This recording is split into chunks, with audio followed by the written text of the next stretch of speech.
नहीं होगा सर काफी टाइम अध्यक्ष మీకు మొట్టమొదటిసారిగా ఫస్ట్ టైం మేము ఈ సభకు రావడానికి మాకు అవకాశం ఇచ్చి మాకు ఓట్లేసి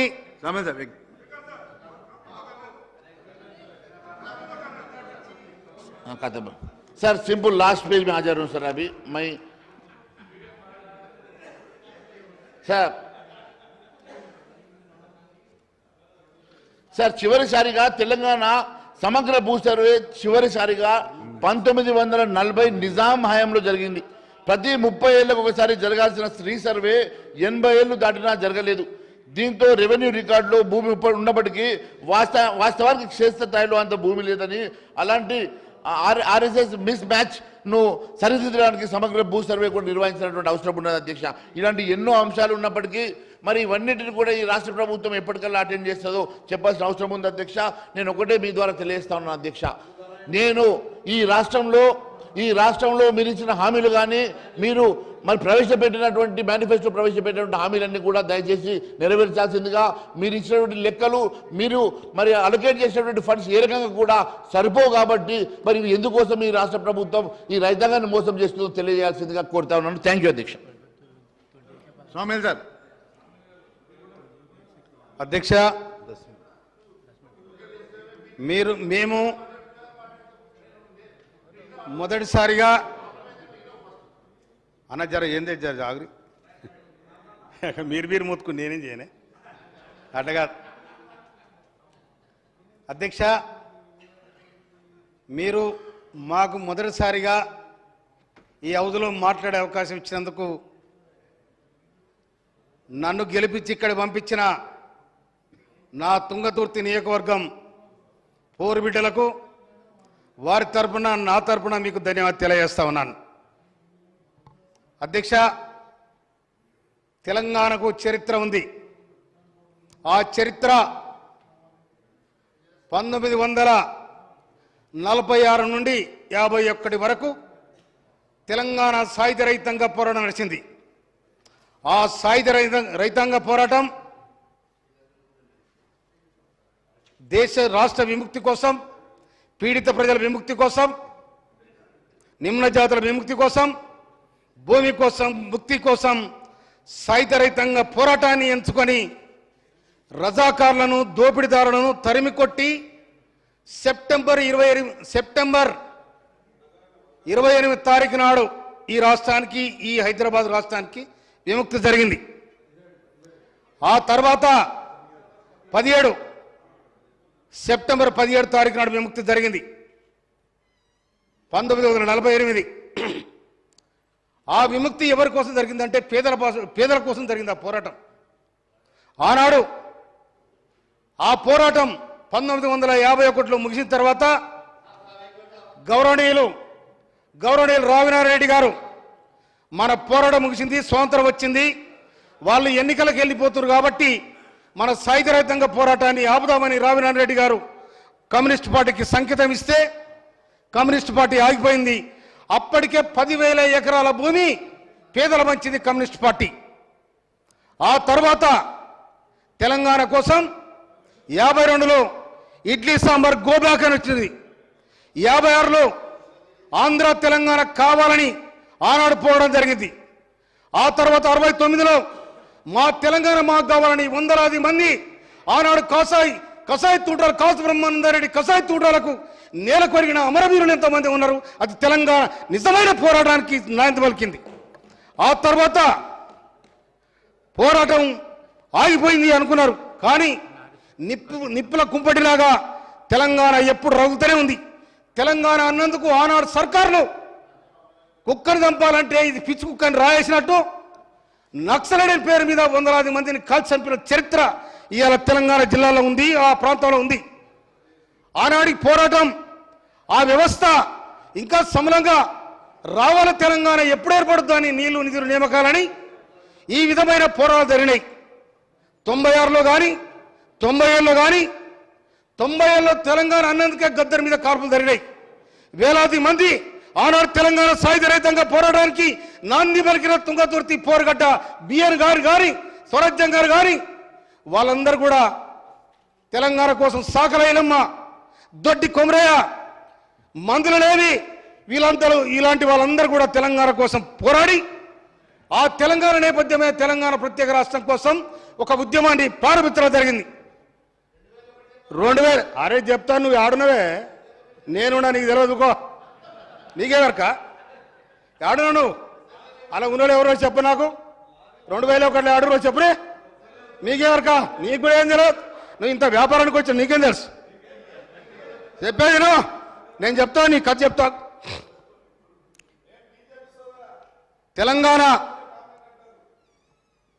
తెలంగాణలో అతివృష్టి అనావృష్టితో తల్లాడుతున్న రైతాంగం కోసం ఆనాడు రైతాంగం తిరుగుబాటు క్రమంలో కేసీఆర్ గారు మేధావులందరూ కలిసి తెలంగాణ పెడితే బాగుండు, తెలంగాణ విముక్తి జరిగితే బాగుండు అని కూడా ఒక సమావేశం జరిగింది. నేను ఆ సమావేశంలో కూడా ఉన్నా. కానీ ఆనాడు అనుకున్న సిద్ధాంతం, ఆనాడు అనుకున్న ఆశయాలు కానీ అన్నీ మట్టిలో కలిసిపోయినాయి. 2001 నుంచి 2014 దాకా పోరాటం బ్రహ్మాండంగా ఉందిరా అనుకున్నాం. 2000 ఎట్టడున్నాం దళిత ముఖ్యమంత్రి, ఇదేంద్ర దళిత ముఖ్యమంత్రి ఏది లేదు, 6 లేదు సూర్యుడు లేదు, దళిత ముఖ్యమంత్రి అన్నారు. నేను అప్పటికి నమ్మలే, ఎందుకంటే 2001 నుంచి ఉన్నానులా, అప్పటికి నమ్మలే. ఇదేదో గోలు కొట్టిర్రా అనుకున్నా నేను.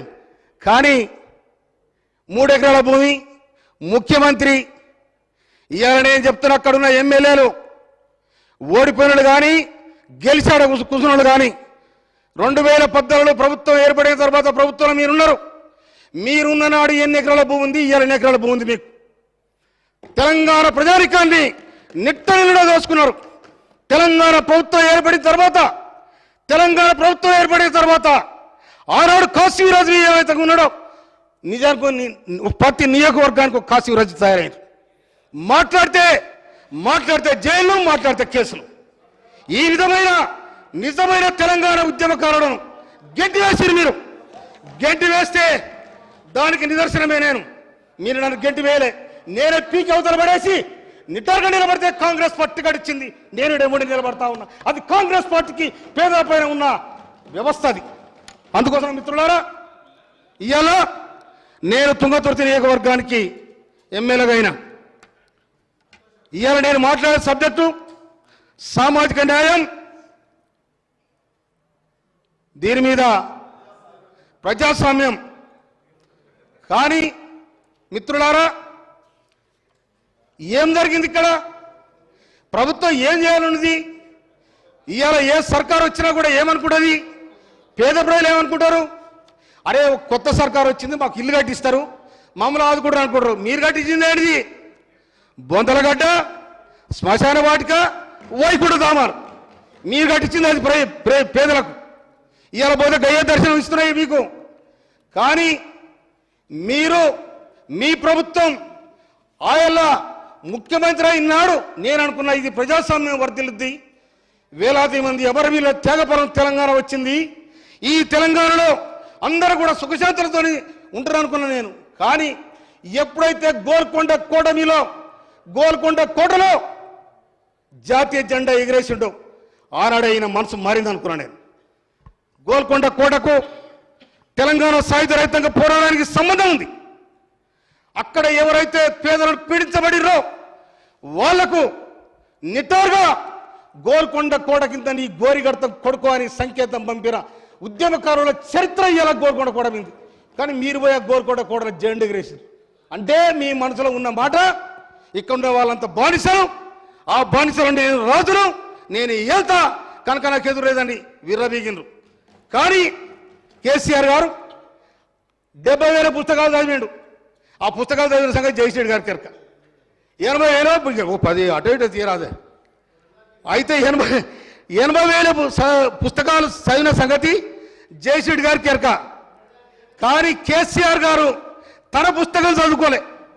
తన పుస్తకం తను చదువుకోక 2023 నవంబర్ 30 తారీఖు నాడు, డిసెంబర్ 3 తారీఖు నాడు కథం అయిపోయింది. అక్కడ కూర్చుని గోవిందమగనం అయిపోయింది.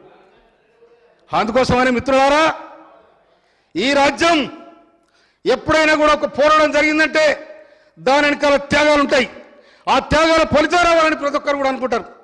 కానీ ఇక్కడ పేద ప్రజానికానికి ఉరకమంటే ఉరికినోళ్లకు, కొట్లాడమంటే కొట్లాడేళ్లకు, రాలేమంటే రాలేసిన వాళ్ళకు, నవ్వమంటే నవ్వినోళ్లకు, ఏడమంటే ఏడ్చినోళ్లకు ఎక్కడ ఫలితం దక్కలేదు, కొంతమందికి దక్కింది.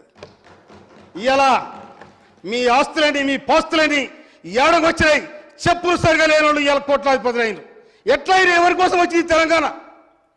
అందుకోసమనే నీళ్లు లేవు, నిధులు లేవు, నిధులని మీ ఇల్లు చేరాయి, నీళ్లు మీ పంపదలో చేరాయి, ప్రజలు అల్లాడుతూ ఉన్నారు. ఎవరు సమాధానం చెప్తారు దీనికి? అందుకోసం మిత్రులారా, ఎప్పుడైతే ఇక పార్టీ ఇంకో మాట, అది బీఆర్ఎస్ఆ టీఆర్ఎస్ఆ, దానికి సమాధానం చెప్పాలి మీరు. బీఆర్ఎస్ఆ టీఆర్ఎస్ఆ? ఎప్పుడైతే ఉద్యమ పార్టీగా మీరు బీఆర్ఎస్ని పెట్టుకున్నారో బొందల పడిపోతుంది అప్పుడు అనుకున్నా. కనుక అది చరిత్ర చెప్తున్న సత్యం. ఇంకొక మాట, నేను సీనియర్ నాయకుని అక్కడ, కానీ నేను అక్కడ ముఖ్యమంత్రిని కలవడానికి 2 సంవత్సరాలు పట్టింది. ఎప్పుడైతే బీఆర్ఎస్ పెట్టిన మహారాష్ట్ర నుంచి వార్డు మెంబర్ వస్తే వాడిని కూర్చొని పెట్టుకోడు, వార్డు మెంబర్ వస్తే కూర్చొని పెట్టుకొని వానికి ఆలాయి తీసుకొని అటు చేసి, కానీ 2001 నుంచి చిన్న ఎంట ఉన్న వాళ్ళకు అగౌరవపరిచిండ్రు, అన్యాయం చేసిండ్రు. అందుకోసం మిత్రులారా, ఈ అనుభవం తప్పకుండా మీకుంటుందని కూడా మనం చేస్తున్నాను. నేను సామాజిక న్యాయం నీకు డాక్టర్ సాబ్ నీకు ఏమరకు చెప్పు.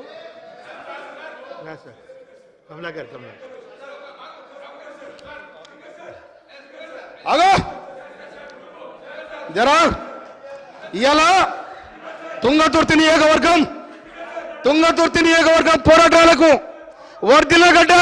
మీకు ఎవరికైనా ఎవరో తెలంగాణ మీకు ఎక్కడ మీ పోరాట చరిత్ర మీకు ఎక్కడిది? పోరాట చరిత్ర మీకు ఎక్కడిది? మీకు పోరాడలేదు, మీ పొలబడి ఆనుడు వేసుకొచ్చారు, మీరు ఎక్కడదా?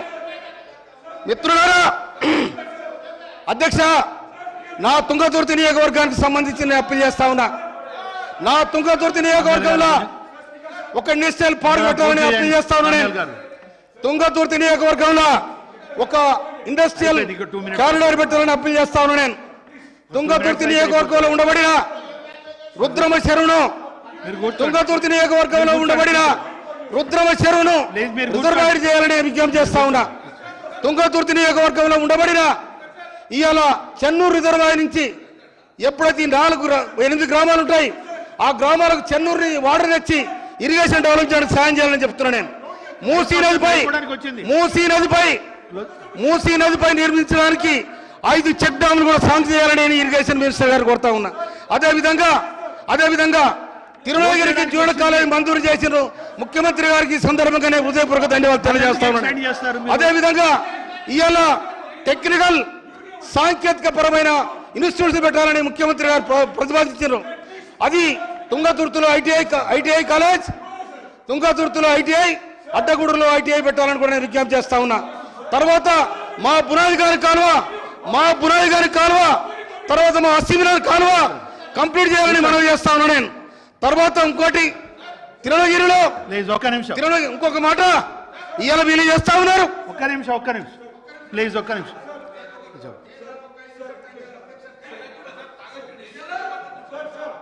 నిమిషం ప్లీజ్.